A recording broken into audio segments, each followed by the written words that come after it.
and in the Psychology Association central offices.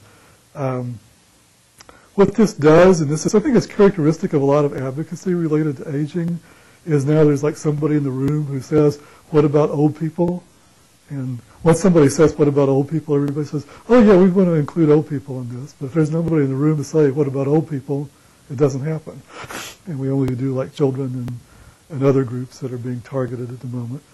Just a couple of years ago, we had the Pikes Peak Conference, which actually developed a training model, and then growing out of that, there's now a training council of professional geropsychology training programs. Aside from just giving kind of a quick overview of what the history of geropsych is like, I think this has some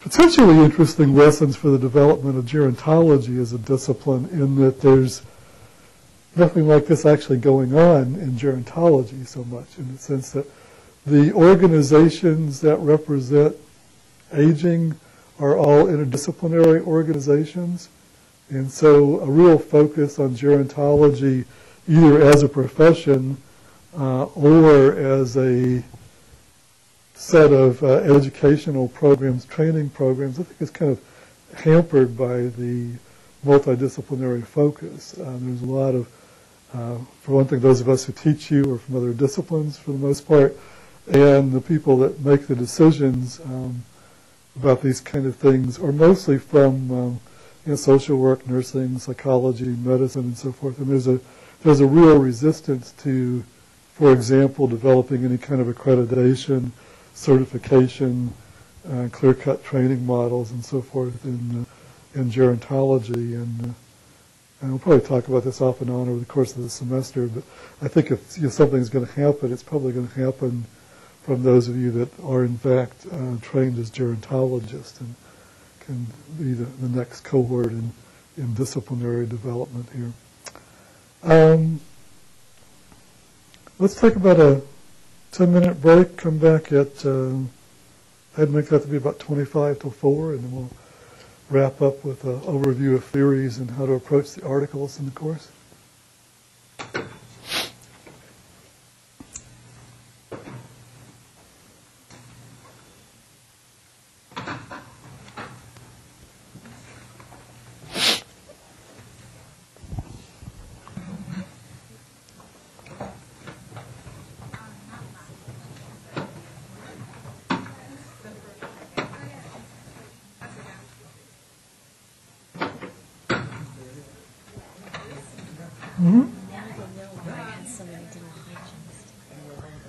You made the comment on the black yeah. surprise. So. I think it's posted there.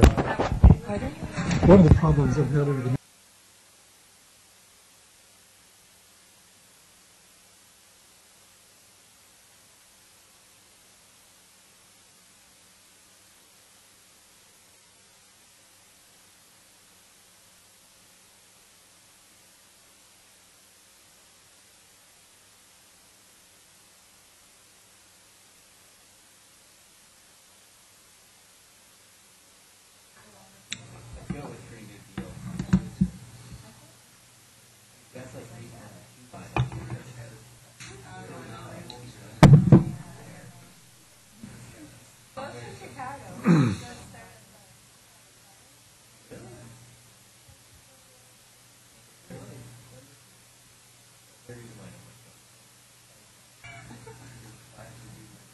I don't like farm animals. I've had a lot of negative experiences with farm animals. I had a cow that tried to kill me. I've never actually had any problems with wolves. Wolves have never been an issue for me. I've had cows actually try to kill me. Horses are terrifying. They're just huge and all muscle. And they can outrun me pretty easily. cows are pretty placid. What were you doing? It was this horse, like, I swear this horse, or not this horse, this cow was crazy. Every time I walked past the fence that the property was in, it would charge the fence, and there was a dog in there. And it started to, it would kind of like corral the horse, and it would get the cow on the fence, and it would push the cow back into the property. Every single day I got off the bus, the cow was trying to chase me down. This is the whole thing, this is O'Leary's cow, it's just a legend. It wasn't even, this is O'Leary's place, it's called fire.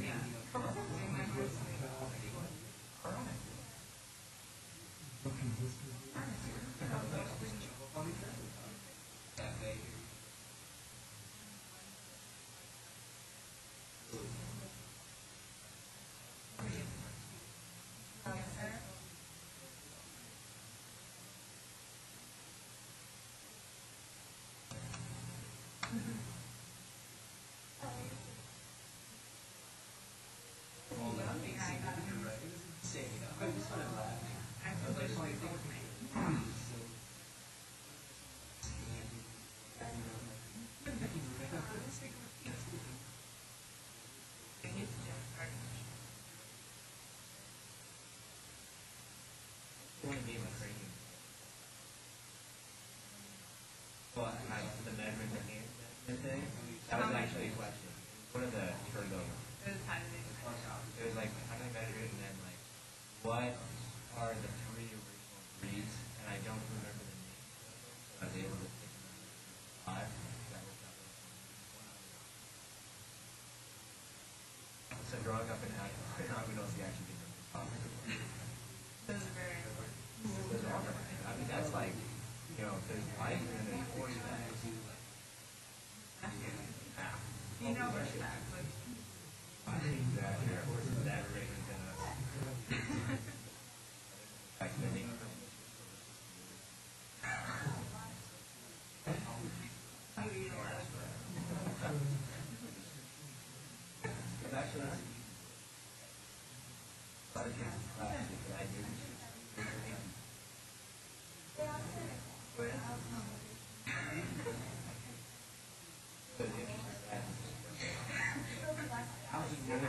Go get the mic.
Is that where your tuition was?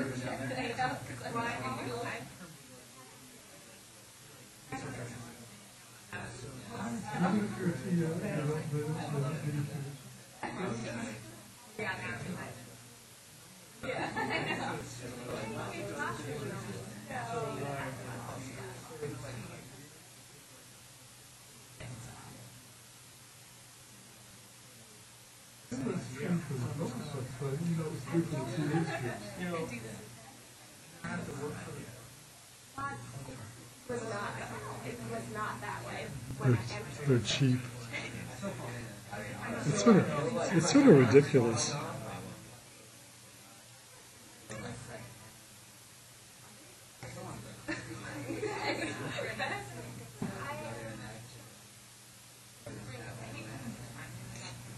But we have to get a check from where she stays.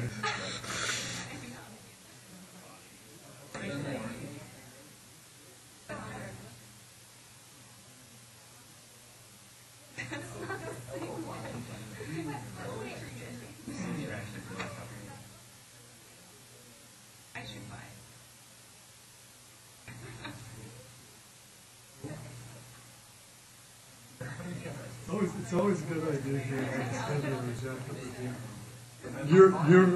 Year round. It doesn't matter how long you're outside or cold.